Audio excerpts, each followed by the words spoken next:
Ngayong magpapasko, tuloy-tuloy ang pagpapaula ng papremyo sa GMA Kapuso Milyonaryo Raffle Promo. Ang mga nanalo ng Kapuso very happy sa kanilang pagiging instant milyonaryo.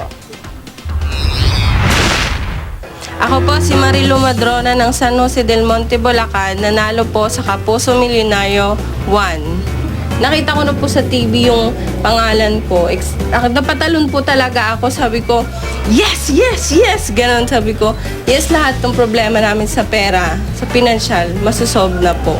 Inuna po namin yung bahay ng biyanan ko kasi nakaloan po siya sa bangko. Nagtayo na rin po kami ng negosyo namin. Cellphone accessories, tsaka cellphone repair po. Meron po kami ganun. Tapos nakapagsimula po kami na kami lang. Umalis na po kami dun sa tita namin kasi sabi ko, magsarili na tayo. Magsarili na kami. Total naman may na kami. Panimula na po kami sa buhay namin. Ako po si Josepina Marana ng Quezon City. Nanalo po ng 1 milyon sa Kapuso Milyonaryo 1. Dati po kasi parang hindi naman sa hindi ako naniniwala. Kaya lang, nag-try lang po talaga ako. Baka sakali matulungan ako nito o baka ito yung sagot sa magiging malaki naming problema mag-asawa dati. Napakalaki pong pagbabago sa buhay namin, yung pagkapanalo po ng 1 million na yon, na siguro talagang kalaban po ni Lord na ibigay po yan sa amin.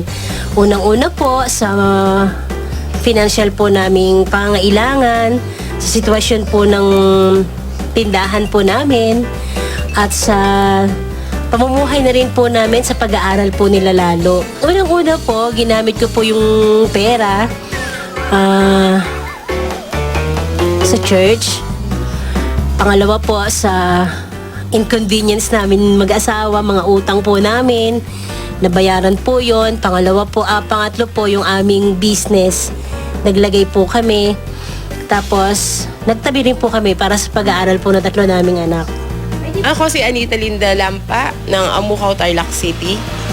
Dahil sa Kapuso Milyonaryo, nagsama-sama na kami papamilya. Hindi na kailangan umalis ng asawa ko para magtrabaho sa abroad. Nagkaroon ng bukid na sakahin at hindi na nang problema sa pangpisyon ng mga anak ko. Tumatanda rin kami mag-asawa. Yung mga anak namin para masecure yung mga pangangailangan nila. Ito na po yung naipundar namin sa napanulan ko sa GMA. Kaya kayo mga kapuso, sumali na at maging milyonaryo katulad ko. Sali na sa Kapuso Milyonaryo, todo pamasko.